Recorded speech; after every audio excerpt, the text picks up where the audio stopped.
Moja paranoja. Zadušnice.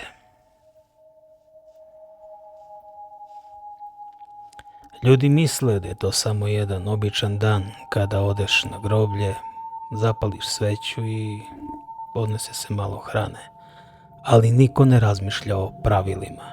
Tetka je uvek govorila, još dok sam bio klinac, da postoje stvari koje se nikako ne rade na groblju, pogotovo ne kada su zadušnice. Svi ti običaji nekada su postojali sa razlogom, ali ne, mi smo moderni i ti stari običaji na nas moderne nemaju nikakvog uticaja, nemaju smisla. Nas se ta pravila više ne tiču. Tog jutra je bila magla, toliko gusta da nisam video ni kapiju. Znaš onaj osjećaj kad izađeš rano, nigde nikoga. Samo tišina i onaj hladan vazduh koji ti se uvuče u kosti. Stajao sam tamo i gledao u sveću koja je jedva držala plamen. I razmišljao sam o raznim glupostima. Nisam ni slutio šta me čeka. Moraš to da probaš da razumeš kako to izgleda sada iz moje perspektive, jer ovo nije samo priča. Ovo je nešto što ti se uvuče pod kožu i postane deo tebe, postane tvoj DNK. Kada sam krenuo ka izlazu, desilo se nešto što nikako ne mogu da objasnim. Zvuk. Kao da je neko stao iza mene. Nije bilo vetra, a grane su se same pomerale. Zašto sam se uopšte okrenuo? To je bila greška. Ne znam ni sam zašto sam to uradio, ali jebi ga jesam. Video sam samo maglu i prazninu i onda miris. Miris tamjana koji je postao težak i zagušljiv, kao da neko sa kadionicom stoji pored mene, a ja ne mogu da ga vidim. Čovek greši, laže sam sebe. To je samo vetar, a nije vetar, znaš i sam da nije vetar.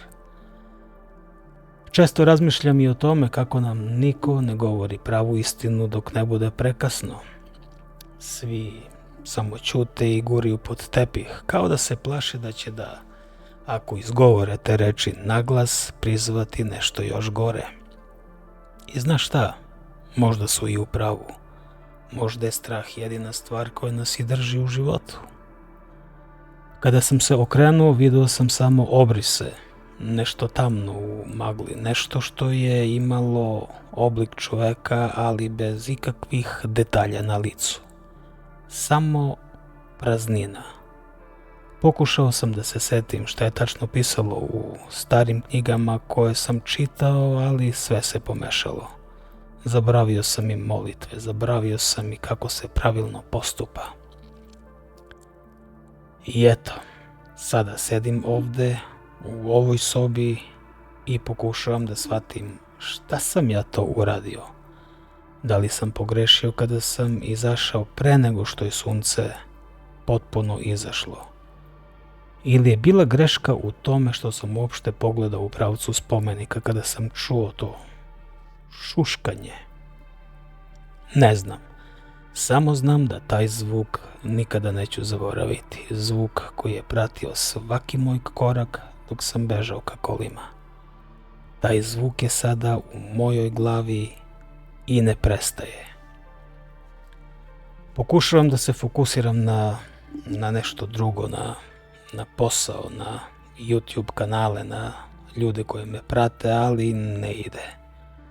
Misli mi lutaju. Razmišljam o tome kako je lako pogrešiti, kako je ta linija toliko tanka između našeg sveta i onog drugog. Možda sam previše analizirao YouTube algoritme, optimizacije, pa sam zaboravio na one jednostavne ljudske stvari, na to da postoje sile koje ne možemo da kontrolišemo. Sada je već kasno za kajanje, trebalo je da ostanem tog dana kod kuće. Trebalo je da slušam starije, ali nisam i sada plaćam cenu. Pitam se šta će se desiti kada padne mrak? Da li će se zvuk vratiti? Da li će se to grebanje po vratima pojačati. Znam da hoće i spreman sam na to, ali istovremeno se plašim i onoga što bi moglo da usledi posle toga. Zvuk je postao jači. Nekoliko puta sam pokušao da izađem, ali kvaka je bila hladna, a vrata kao da su se zalepila za štokove. Zapravo kao da je neko držao kvaku sa druge strane i nije me puštao napolje. Ne znam šta da radim. Da li da vičem? Da li da tražim pomoć ili koga da zovem u ovo doba?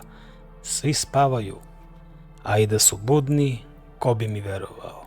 Mislili bi da sam skrenuo. Da li od posla, da li od stresa, da li od svega. U stvari možda i jesam. Ali ovo nije halucinacija, ovo je stvarnost. Zvuk se širi po celoj kući. Sada je u dnevnoj sobi, a ja sam ovde zaključan. U ovoj sobi. Sedim ovde u mraku i slušam i čekam da se nešto desi. Naravno, zaključio sam vrata. Prozori zatvoreni, roletne spuštene, ali ni to ne pomaže. Zvuk je i dalje tu. Čujem ga u hodniku. Neki čudan, tup zvuk, kao da neko vuče noge po pločicama. Pokušao sam da sednem i popijem koju, ali ruke su mi se tresle toliko da sam ispustio čašu.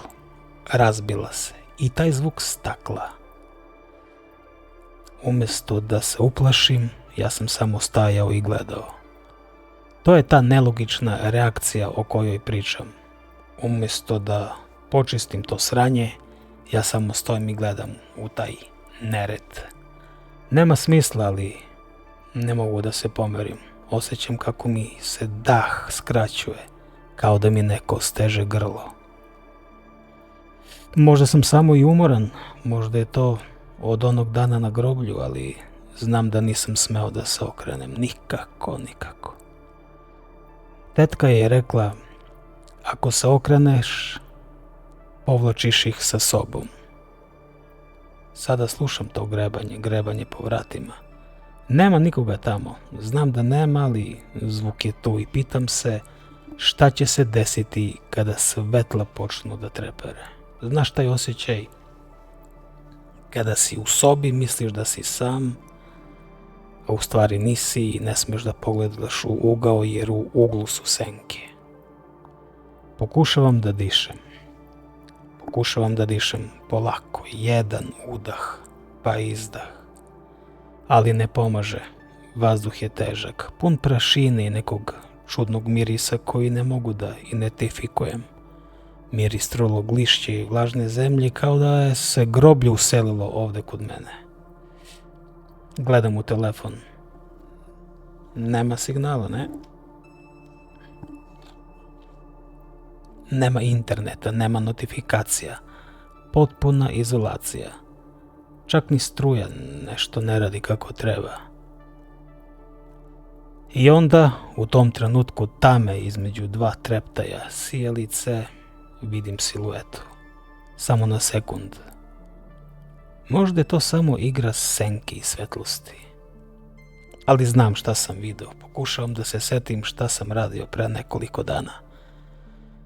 Svi ti planovi, sve te strategije, sve to palo u vodu i sada mi je jedini cilj da preživim noć. Da izdržim do jutra, ali znam da jutro neće doneti promenu. Ova tišina je gora od bilo kog zvuka. Čekaš da se nešto desi, očekuješ da se vrata otvore, da vidiš nešto što ne bi trebalo. I to je taj trenutak kada shvatiš da ti stari običaji su tu sa razlogom. Nisu to samo priče, to su pravila koje čuvaju granicu, a ja sam je prešao. I nema nazad, nema izlaza. Sediš u mraku i čekaš. Ne znaš šta čekaš, ali znaš da dolazi. Zvuk se sada pomera. Polako, ali sigurno. Ide ka sobi u kojoj se nalazim, čujem kako se ploče pod nogama savijaju i zvuk je sve bliže. Pokušavam da držim vrata, ali ručica se polako pomera. Nema više sumnje, neko je tu.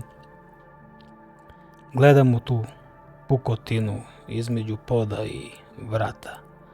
Vidim tamu, vidim senu koja se širi i ne znam šta da očekujem. Da li će se vrat otvoriti, da li će se nešto pojaviti na tim vratima što ja, ako budem video, neću moći da podnesem. Znam da samo više nema vremena za razmišljanje. Trebalo je da slušam, trebalo je da poštujem ta stara pravila, a sada je već kasno. Nisam više siguran ni šta je stvarnost, a šta ne. Gledam u sto, ključevi su tu, ali se pomeraju. Da, ova tišina je gore od bilo kog zvuka. Čekaš da se nešto desi. Očekuješ da se vrata otvore, da vidiš nešto što ne bi trebalo. To je taj trenutak kad shvatiš da su običaji tu sa razlogom. I da to nisu samo prazne priče. To su pravila koje čuvaju granicu, a ja sam je prešao. Sveća koju sam donao sa groblja je i dalje na stolu. Plavičast plamen, neprirodan, totalno. Kao da gori gas, onako, plavičasta boja, a ne vosak sveće.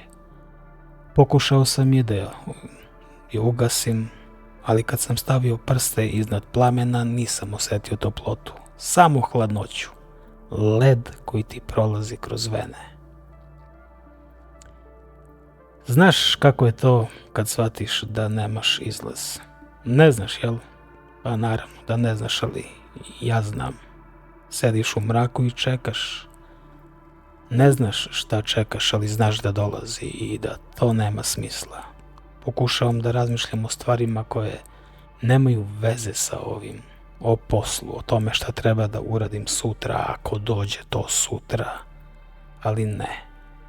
Misli mi se vraćaju na onaj trenutak na groblju.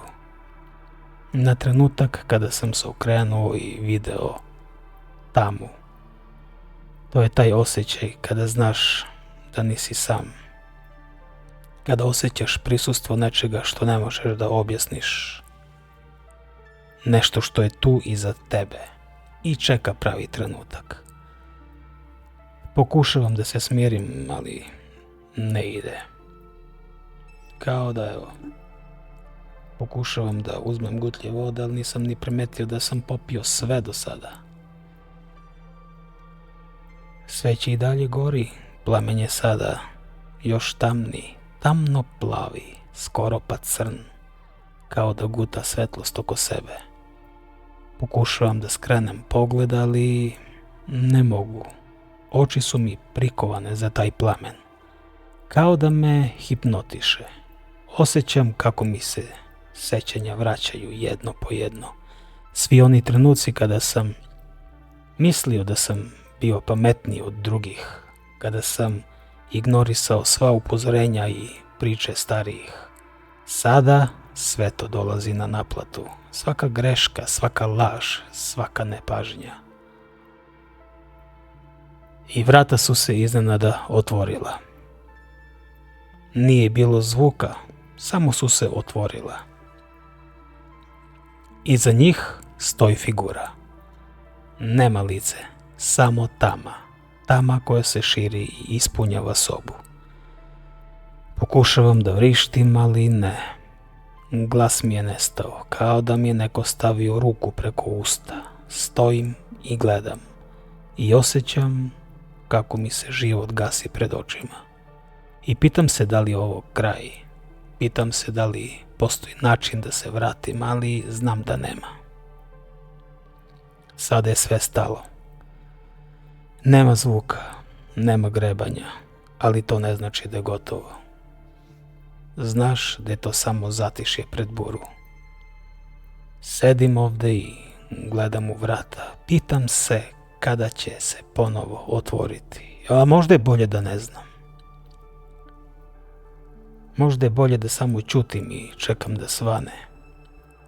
Ali kao što rekoh, ne znam ni da li će da svane, ni da li će jutro doneti bilo kakvu promenu.